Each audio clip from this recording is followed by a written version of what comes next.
आज परमात्मा के बच्चे जिनको दीक्षा प्राप्त हो चुकी है, उसके परिवार के अंदर एक मिनी आश्रम बन गया। ऐसा स्थान बनाया जाता है जहाँ भगवान के स्वरूप को रखते हैं, जहाँ परमात्मा की ज्योति जलाई जाती है। सभी उठकर वहाँ प्रणाम करते हैं। सुबह और शाम दोपहर को भगवान की चर्चा चलती है, रामायणी होती है, आरती होती है, सुबह के नित्यनेम होते हैं। फिर दिन में जब भी टाइम लगता है, कोई मंत्र कर रहा है, कोई सिमरन सतनाम का कर रहा है, तो कितना माहौल बदल गया ना। उसमें बकवाद बतलावा वो न बोला, वो न बोला, उसका नाश होगा, उनका ऐसे नुकसान होने वाला है, वो ऐसे गलती करते हैं। तो इस तरह की बकवादें बतला के उस परिवार, उस घर के अंदर हम ये कुविचार छोड़ देते थे। फिर वो कुविचार हमारे मस्तिष्क में टकराते रहते थे, हमें डिस्टर्ब रखते थे, शांति नहीं होने देते हैं। और जब परमात्मा की महिमा और अमृतवाणी जब स्टार्ट होती है तो कुविचार ऊपर चले जाते हैं और सुविचार उस घर में धीरे धीरे स्थापित होने लग जाते हैं। फिर घर में शांति शुरू हो जाती है। ये तरीका है। अब कहीं भी परमात्मा की चर्चा नहीं। सुबह उठते या तो न्यूज़पेपर पढ़ देंगे जिनमें कोरी झूठ बकवाद भर रखी होती है, समाचार पत्र, या टीवी चलाएंगे, समाचार सुन लेते हैं, सारे दिन बकवाद गड़े, या फिर फिल्म देखेंगे। तो जब तक प्राणी के पूर्व जन्म के शुभ संस्कार चलते हैं तब तक वो कुछ भी करता रहे, और सपने में भी भगवान याद ना करो, उसको सारे सुख मिल रहे होते हैं।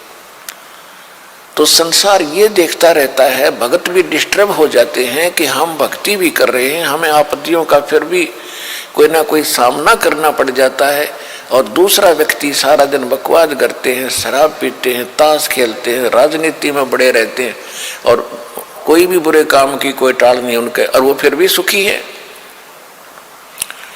तो इसको देखकर विचलित ना होना, परमात्मा के बताए इस पॉइंटों को, बिंदुओं को ध्यान से सोचना। कहते वो पिछले जन्म के पुण्यकर्मी प्राणी हैं, और जब तक उनके पुण्य चलेंगे वो कितने को वध करो, उनको कोई हानि होने वाली नहीं है। और जब उनके पुण्य समाप्त होंगे फिर पाप कर्मों का दौर शुरू होगा। फिर देखना उनके घर में के कैर टूटेंगे। और आप के ऊपर भक्ति करते करते भी दिक्कत आ रही है, तो अगर भक्ति ना करते तो आपका तो सर्वनाश हो जाना था। विचार कीजिए,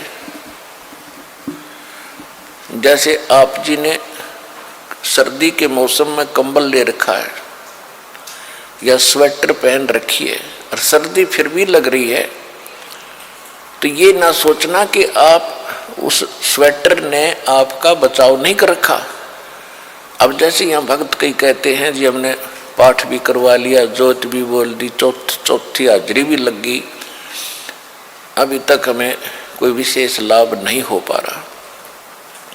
ये तो हो ही नहीं सकता कि जब आप इतना कर्म कर रहे हो भक्ति का तो कोई लाभ ना हो। ये तो आपकी अनजान सोच है, बालक बुद्धि है। अब जैसे सर्दी का मौसम है, किसी ने स्वेटर पहन ली और फिर भी उसको सर्दी लग रही है, तो ये ना सोचना कि स्वेटर ने अपना काम ना कर रखा।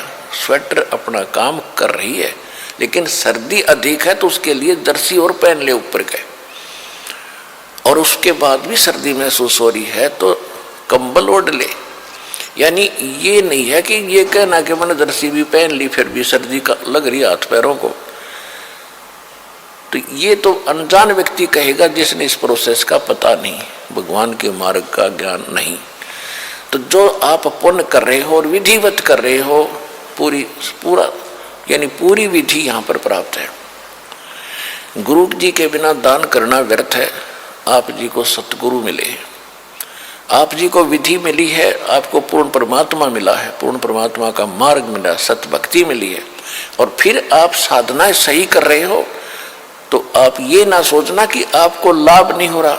आपके पाप कर्मों की सर्दी घनी है, और ये करते करते भी कहीं ना कहीं से थोड़ी बहुत ठंड महसूस हो रही है।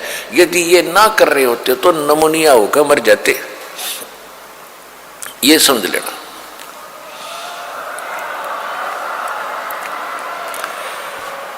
इस तरह आप जी ने अपने इस भक्ति सफर को डिस्टर्ब नहीं होने देना, जो मार्ग बता दिया इस पर चलते रहना, घर पहुंच जाओगे, सारे सुख होंगे, यानी अपने सतलोक चले जाओगे और यहाँ भी राहत बहुत मिलेगी।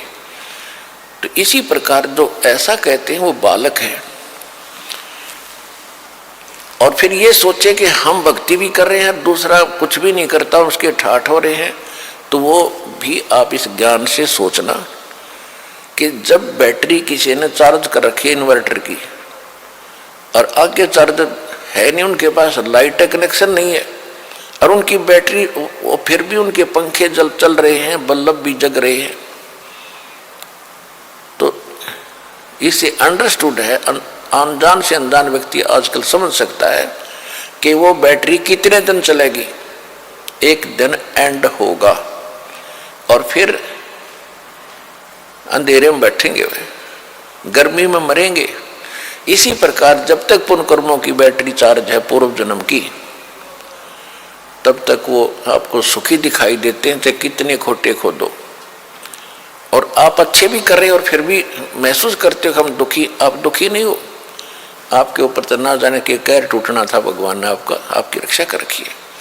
तो इस करके संसार की तरफ ना देख करके परमात्मा के इस ज्ञान को आधार बना के इस भक्ति मार्ग पे चलना।